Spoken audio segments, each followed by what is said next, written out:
다른 부업도 많이 도전해봤는데 좀 어려움도 있었는데요. 이 부업은 바로 시작하자마자 수익이 났습니다.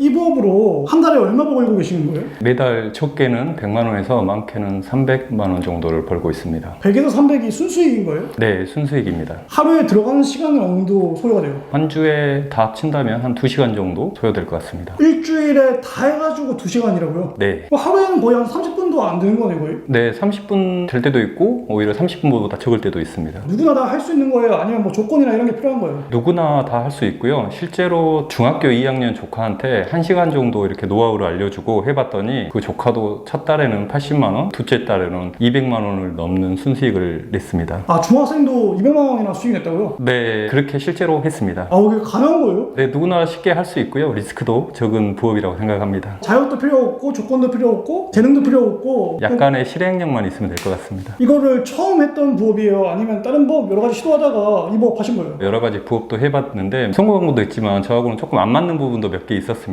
그러다가 우연히 이 부업을 한번 해보게 됐습니다. 아, 그러면 이 부업은 시작하자마자 첫 달에 바로 수익이 났던 거예요? 네, 바로 첫 달부터 수익이 발생을 했습니다. 아, 그러면 지금 이 영상 보시는 분들을 위해 가지고 이 부업에 대한 것들을 오늘 다 알려주실 거예요? 네, 알려드리기 위해서 멀리서 여기까지 왔습니다. 지방 멀리서 정말 이거 알려주려고 주말 시간 반납하시고 이렇게 오셨습니다. 아, 그러면 제가 궁금한 거는 지금 어떠한 원리로 돈을 벌고 계시는 거예요? 구매자 간의 거래를 통해서 일정의 마진을 남기고 수익을 창출하는 것입니다. 아, 그러니까 쉽게 말해가지고 중고장터에 있는 거 싸게 사가지고 조금 더 마진 붙여가지고 비싸게 파는 그런 거네요. 예, 그렇습니다. 그 저번에 이제 소개해드렸던 중고책 부업이랑 비슷한 원리인 거네요. 아, 네, 상품만 조금 다르지 진입 장벽도 낮고 리스크도 적은 중고 명품 리셀입니다. 중고책 부업 같은 경우에는 아동 전집이다 보니까 워낙 무게가 많이 나가고 차가 네. 없으면 좀 안 되는 부분이 있었는데 요 같은 경우에 무게가 그렇게 무겁지 않고 그냥 도보로도 그냥 갈 수 있는 거고 그렇습니다. 그 중학생도 사실 어떻게 보면 할 수 있는 거네요. 지금 실제로 중학생도 하고 있고 평소에는 한 200만 원 정도 하고요. 시험 기간이 걸리면 한 100만 원 이하로 수익이 떨어지더라고요. 이 부업 같은 경우에는 사업자나 이런 거 안 내도 되겠네요. 네, 개인 간의 거래여서 사업자 등록을 안 해도 되는 걸로 알고 있습니다. 이 초보자분들이 처음에 어떤 거부터 해서 시작하면 될까요? 사실 마진을 남겨야 되기 때문에 중고나라 같은 데서 최근에 판매됐던 가격의 물건을 나름대로 정리를 한 다음에 다른 플랫폼 예를 들어 번개장터라든지 아니면 당근마켓이라든지 자기만의 어떤 데이터베이스화 된 가격표를 좀 마련을 해야 될 것 같습니다. 중고나라 들어가가지고 최근에 어떤 물품이 얼마나 팔렸는지에 대한 시세를 정확하게 파악한 다음에 그거보다 저렴한 가격으로 당근이나 번개장터에서 매입을 하라는 거잖아요. 매입을, 예. 시장에서 사고 팔았을 때 거래량이 많은 상품이 있는 거고 명품이라고 했을 때도 거래량이 적은 상품이 있을 거 아니에요. 네. 거래량이 정말 많고 초보자가 해도 충분히 그냥 쉬운 거 중학생들도 지금 하고 있는 거 그거 뭐예요? 어떤 거예요?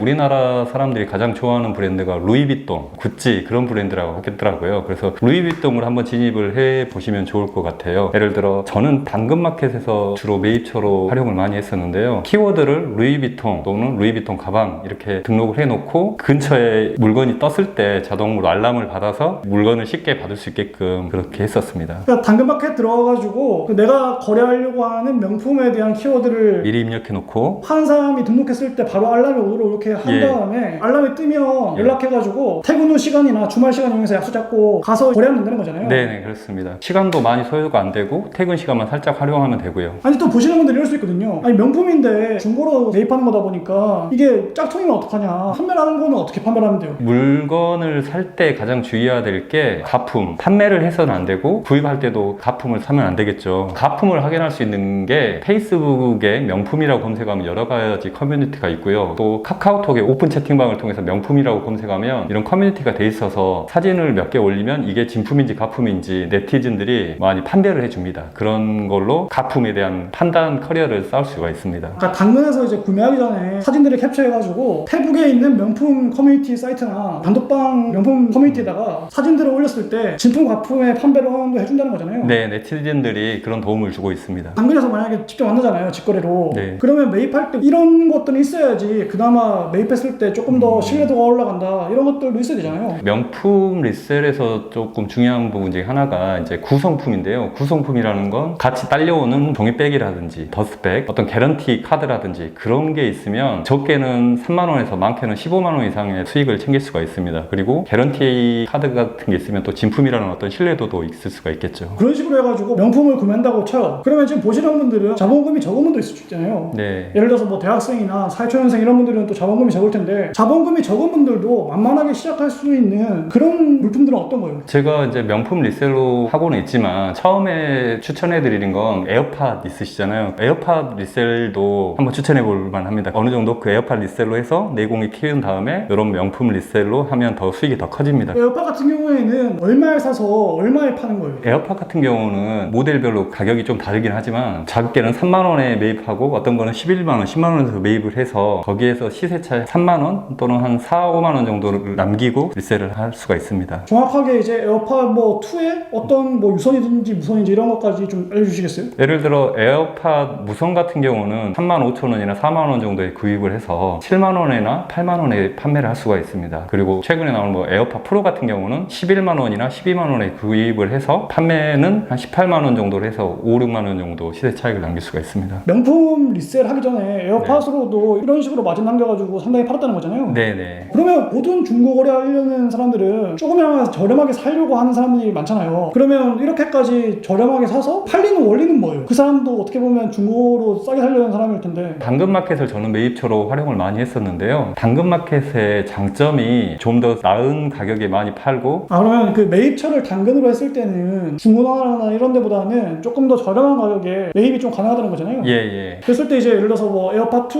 무선 같은 경우에 당근 같은 경우에는 한 35,000원 정도 선에서도 매입이 가능한 거고 예. 중고나라에서 올렸을 때는 7만 원 이상에도 팔리고 이런다는 거잖아요. 그렇습니다. 근데 이제 조금 주의하셔야 될 게 당근마켓에서 그렇게 싸서 또 바로 당근마켓에 팔면 당근마켓의 정책에 위반돼서 아이디 정지를 당할 수 있으니 그 점은 좀 주의하셔야 될 것 같습니다. 철저하게 당근마켓은 매입처럼만 활용하는 거고 결국에 판매는 중고나라나 번개장터를 이용해가지고 플랫폼을 다르게 가져갔을 때 이게 어느 정도 되는 원리인 거네요. 네, 그렇습니다. 각각의 플랫폼의 장점을 활용해서 부업을 하는 게 좋을 것 같습니다. 살 때만 직거래를 거의 하시는 거고 팔 때는 택배 거래나 이런 것도 활용을 하시기 때문에 왜냐면 중고나라나 이런 데는 이제 지방에서도 또 사시기도 하시니까 그런 식으로 좀 하면 가격에 대한 이제 그런 것들을 좀 할 수 있겠네요. 싸게 사서 물건을 조금 더 마진을 남겨야 되기 때문에 가장 싸게 살 수 있는 플랫폼을 당근마켓을 정한 겁니다. 중학생 조카한테도 이런 사실들을 알려준 다음에 중학생 조카가 막 팔았을 거 아니에요. 중학생 조카는 어떤 물건을 사서 어떻게 판 거예요? 중학생 조카는 요즘에 젊은 층들이 많이 입는다는 스톤 아일랜드인가 그런 제품이라든지 그렇게 하고 있고요. 지금 여름이니까 몽클레어라는 명품 자켓이 있습니다. 그거를 여름철에 사놨다가 초겨울에 시작할 때 팔면은 최소한 6, 70만 원 수익을 남길 수 있습니다. 몽클레어 같은 게 여름에는 낮은 가격에 나와 있으니까 중고에 이런 걸 매입해놨다가 초겨울로 됐을 때 수요가 폭발할 때 마진을 붙여서 팔아버리면 몽클레어는 상당히 남길 수 있다. 네, 지금 적기인 것 같습니다. 이렇게 계절별로 시즌을 타는 걸 이용해가지고 남기는 경우도 있는 반면에 평소에 우리가 직장 생활하면서 퇴근 후 시간과 주말 시간 활용해가지고 한다고 했을 때 할 수 있는 명품 브랜드의 종류가 어떤 게 있어요? 가장 많이 팔리는 루이비통이나 구찌, 펜디 좋아하고요. 그런 것들은 회전율도 높아서 수요층도 많이 있습니다. 또 다른 브랜드는 어떤 게 있어요? 젊은 층이 좋아하는 디올이나 톰 브라운 브랜드도 요즘에 회전율이 높아서 바로바로 쉽게 나가고 있습니다. 그런 이제 명품들을 만약에 산다고 했을 때 중고나라에서 최근에 거래된 가격 있잖아요. 그런 걸 참조해가지고 요즘에는 이 제품이 이 정도의 가격에 거래되는구나를 확인했잖아요. 그러면 당근에서는 그거보다 저렴한 가격에 매입해가지고 일단 안전마진을 확보한 다음에 나중에 팔 때는 어떻게 보면 시세대로 팔기도 하고 만약에 좀 희귀한 아이템은 시세보다 조금 더 얹어서 팔기도 하고 네, 그렇게 해서 수익을 창출해 나가고 있습니다. 그러면 그렇게 한다고 했을 때 보통 명품들은 매입에 비해서 팔 때 마진을 어느 정도 붙여요? 보통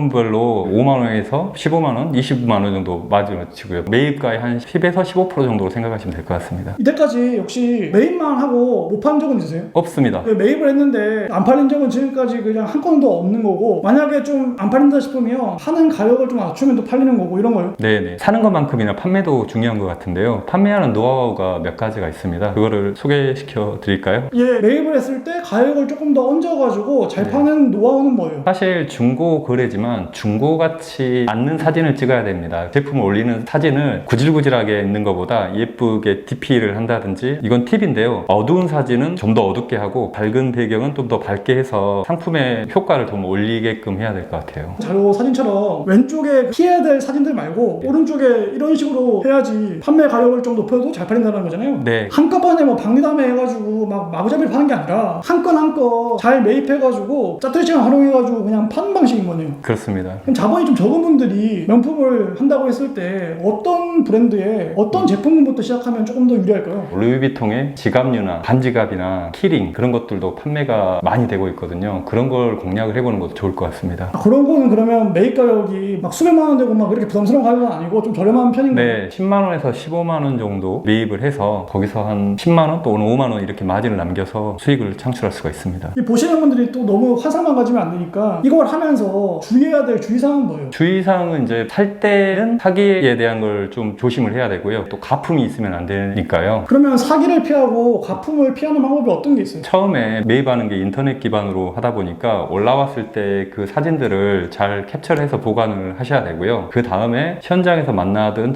거래를 할 때도 즉석으로 사진을 찍어서 사진을 확보해 놔야지 나중에 혹시라도 피치 못할 문제가 발생하면 경찰서나 그런 도움을 얻을 수 있을 것 같습니다. 촬영을 해놓으면 카메라나 이제 휴대폰에 로고 기록이 남으니까 이 날짜에 내가 정확하게 거래했고 이런 것들을 남긴 다음에 문제가 발생했을 때 예를 들어서 뭐 사기나 가품이었다고 했을 때 경찰서에 가서 민사나 이런 거 걸면 합의금이라도 받을 수 있다는 거잖아요. 보상을. 네, 도움을 얻을 수 있습니다. 애초에 내가 사기를 좀 방지하고 피하려고 한다라고 하면 검색하거나 이력을 조사하고 이런 거 없어요? 이 명품 리셀을 하면서 가장 중요한 게 상식적으로 생각하면 될 것 같습니다. 이 사람의 거래량이 기존에 많이 있었는지 또는 내가 매입하는 물건이 너무 터무니없이 싸지는 않는지 그런 상식적인 판단을 하고 접근을 하는 게 좋을 것 같습니다. 그리고 명품 같은 경우에는 손실보증서나 영수증 같은 거 있잖아요. 그런 것도 있는 거에 사는 게 좋겠네요. 네, 그런 게 있으면 사고 팔 때도 좀 마음이 편하고 좋은 가격을 받을 수가 있습니다. 이거 보시는 분들이 예를 들어서 취미 삼아가지고 이게 되는지 안 되는지 한번 해보겠다라고 했을 때 이번 주 주말이라도 한번 해보겠다 했을 때 어떤 게 가장 괜찮을까요? 사실 명품 브랜드가 여러 가지가 있는데 여러 가지 브랜드를 하는 것보다 한 가지 브랜드에서 몇 가지 종목들을 키워드를 걸어놓고 해보는 게 좋을 것 같아요. 예를 들어 루이비통의 카드 지갑, 루이비통의 장지갑, 루이비통의 가방 뭐 이렇게 키워드를 걸어놓고 알람이 떴을 때 그거에 대처해보는 것도 방법일 것 같습니다. 초보자 같은 경우에는 다양한 브랜드를 다 공략하지 말고 한 브랜드를 공략해가지고 그 브랜드 안에 있는 다양한 품목들을 하라는 거잖아요. 네, 경험을 쌓은 다음에는 브랜드만 입력을 해서 그 범위를 넓히면 수익이 조금 더 커지지 않을까 싶습니다. 그러면 지금 이 영상을 보고 중학생들도 명품 리셀 한다고 하니까 나도 한번 해봐야지라고 생각하시는 분도 있을 거 아니에요. 그러니까 그런 분들에게 지금 이 순간에 시작해도 이게 아직까지도 유효한 방식인가로 했을 때 아직까지 유효한가요? 네, 충분히 가능하다고 생각합니다. 리스크도 없고 초기 자본도 거의 들지 않아서 충분히 가능하다고 생각하고요. 단순히 필요한 것이라면 실행력 본인을 믿고 해보시는 것도 좋을 것 같습니다. 당근마켓에 내가 매입하려는 제품에 이제 키워드를 걸어놓고 그게 떴을 때 시세 대비 적정한 가격이라고 판단이 들면 매입해놨다가 그거를 번개당토와 중고나라에 팔라는 거잖아요. 네, 그랬을 때 그냥 마진이 생기는 어렵지 않은 단순한 구조입니다. 뭐 한두 건 그렇게 하는 거는 이제 취미로 한다고 해도 수익화를 극대화시키면서 꾸준히 이제 매달아 만약에 만들어 간다고 했을 때 어떻게 하면 괜찮을까요? 당근마켓에서는 이런 기능도 있더라고요. 자기의 거주지를 두 군데로 설정을 할 수가 있습니다. 예를 들어 사람들이 유동 인구가 많은 곳에 설정을 두 군데로 해놔서 수입처를 더 확보할 수 있을 것 같습니다. 제가 알기로는 당근마켓 같은 경우가 두 군데의 거주지를 이렇게 할 수 있는 건 맞는데 당근마켓에서 위치를 등록하려면 그 위치에 대한 인증을 받아야 돼요. 예, 한 번은 가서 네. 명품을 파는 수요가 많다라고 생각되는 주변 동네 중에서 번화된 동네가 있다면 그 동네에 가셔가지고 거기서 당근마켓 주소 인증 받은 다음에 검색하면 훨씬 더 많은 품목을 매입할 수 있다는 거잖아요. 네, 그렇습니다. 브랜드 좀 되는 거 몇 개 더 알려달라고 했을 때 어떤 브랜드가 또 있을까요? 요즘에 뭐 발렌시아가, 입생로랑, 오프화이트, 발렌티노 그런 브랜드도 수요층이 되게 많은 걸로 알고 있습니다. 최대한 루이비통으로 하시는 게 처음에는 이제 되게 쉬운데 그런 게 만약에 없다라고 했을 때는 지금 말씀하신 브랜드들을 다 검색해봐가지고 중고나라 대비 잘 거래가 되는지 시세가 어떤지를 본 다음에 당근마켓에서 그것들을 좀 싸게 매입해가지고 팔았을 때는 어느 정도 마진이 날 수 있다. 네, 그렇습니다. 이걸 보시는 분들 중에서 명품 리셀에 한번 도전해 보려는 분들에게 마지막으로 해주고 싶은 조언은 어떤 게 있을까요? 직장인들에게는 절대 안 오르는 세 가지가 있다고 하더라고요. 첫 번째는 월급, 두 번째는 주식, 세 번째는 자녀의 성적이라고 합니다. 요즘엔 사실 살기 팍팍하고 월급도 안 오르고 좀 그러는데요. 이런 소소한 파이프라인을 형성해서 풍족하진 않지만 조금은 더 나은 삶을 살아가는 거 어떨까 싶습니다. 다양한 부업들 중에서 수익이 꾸준히 나왔던 게 어떻게 보면 명품 리셀이기 때문에 일단 중학생 조카분도 지금도 벌고 계시는 거예요? 네, 그렇습니다. 그러니까 중학생들도 하고 있는 정도의 난이도가 낮은 부업이기 때문에 제가 봤을 때도 충분히 해볼만 할 것 같습니다. 네. 너무나 먼 길로 와주셔가지고 진심으로 감사드립니다. 감사드리고요. 그리고 이렇게 또 긴 영상 봐주신 시청자님들께도 너무나 고맙습니다. 저희는 앞으로 더 유익한 내용으로 찾아뵙도록 하겠습니다. 네, 오늘 고맙습니다. 감사합니다.